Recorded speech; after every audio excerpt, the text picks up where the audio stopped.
Hi there, buds. Today I want to talk about my secret weapon for growing better weed. As you guys know, it's been a journey for me. I feel like I struggled in the beginning, and now I'm getting to the point where my plants look a lot better, and I'm really proud of the harvest that I've been getting off of my plants.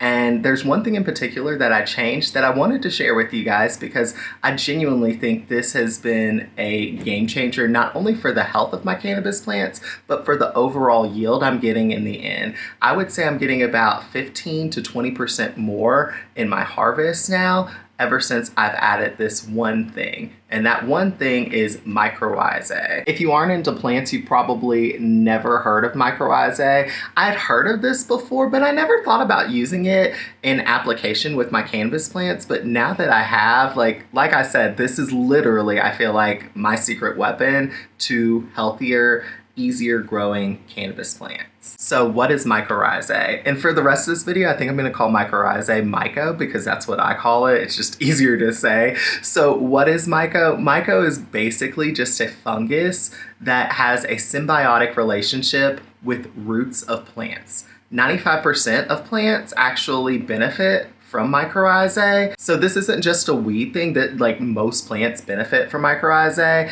but it definitely helps with my weed plants. So you might be wondering, how does myco work? Basically, plants give off sugar and myco gives off nutrients, and they exchange those two things together. So by using myco, it enables your plants to uptake nutrients at a better rate, thus making it easier for you to fertilize your plants and not deal with any nutrient deficiencies. It also enables your roots to uptake more water, thus making you have to water your plants less. And as you guys know, I had a problem with fungus gnats in the beginning, and the main way that you get fungus gnats is overwatering, and this has been a game changer. I don't have to water my plants. I water my plants probably half as much as I used to ever since I started to use myco, and that's such a good thing because one, it's expensive to feed these cannabis plants. The fertilizers that I use are expensive. So if I can use less fertilizers and get an even better result,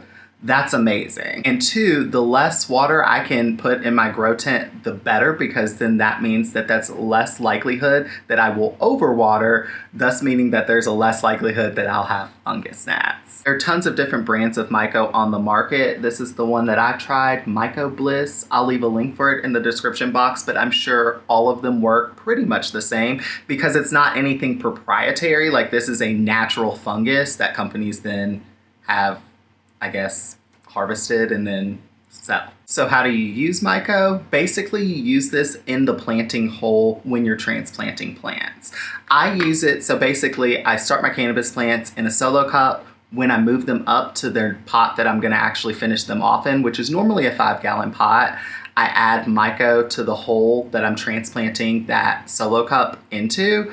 I add 2 teaspoons per gallon of soil in the new container. So if it's a 5-gallon container, I'm gonna add 10 teaspoons of myco to the planting hole. The reason myco works best when you're actually transplanting something is because it can actually have contact with the root. This is a fungus that has a symbiotic relationship with the root. It has to inoculate those roots, and the best way to do that is under the soil surface. You can also add this to water. It's not something that I have done. I've heard that you can actually add this to water for like maintenance applications because myco can lose its effectiveness over time if you don't add more to your soil over time, and the only way you're going to be able to add it is through water because you can't dig up your plant and add it directly to the root ball. I've never tried it. I've seen really good results with it. I've also seen people sprinkle myco on top of their seedlings. So like if they actually want to use myco in the seedling stage, they just sprinkle a little bit onto the actual seedling itself.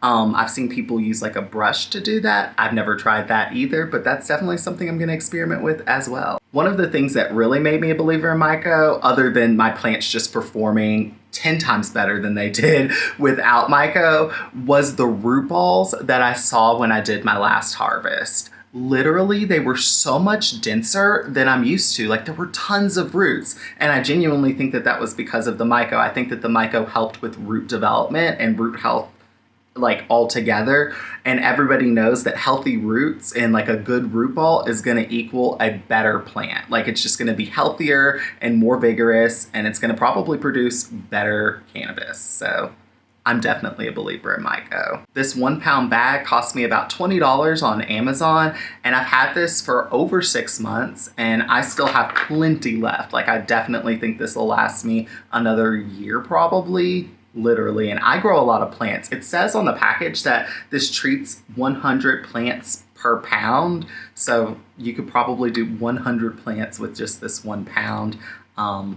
Yeah, I really enjoyed this stuff. And I've been trying it on a couple of my houseplants lately, and my houseplants seem to really like this too. So I think that this is just like an overall good thing to add if you're gonna be planting. I honestly want to try this in my gardening next year as well to see if it helps my vegetable plants.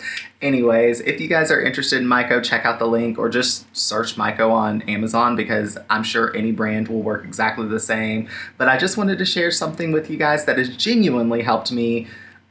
Like it's helped me so much. Like I cannot overemphasize the difference in my plant's performance from before using this and after using this. So I'm definitely a believer. Leave a comment down below if you've ever used myco or you have any experience with it, because I would love to see other people's testimonies about this as well, because this is like one of those things that I changed and I genuinely saw such a huge difference that it was almost like unbelievable. Like I feel like things like packages of like fertilizers and different things to add to your plants will literally just tell you that it will do everything for your plant. And then you add it to things and then you don't really notice too much of a difference. This is not that. Like when it says that you're gonna have to water less and that it's gonna uptake nutrients better, they mean it. Like they truly mean it. Thank you guys so much for watching my video on mycorrhizae. I never thought that I would be just doing videos on root fungus, but here we are. Thank you guys so much for watching, and I'll see you guys around for whatever stony activity or video I come up with for next time. And I hope this genuinely helps somebody out there, because this helped me and I wish somebody would have told me, add myco to your plants. It's gonna make your growing experience easier, because I would have, and I probably wouldn't have been as frustrated as I was in the beginning. Thanks for watching. Bye guys.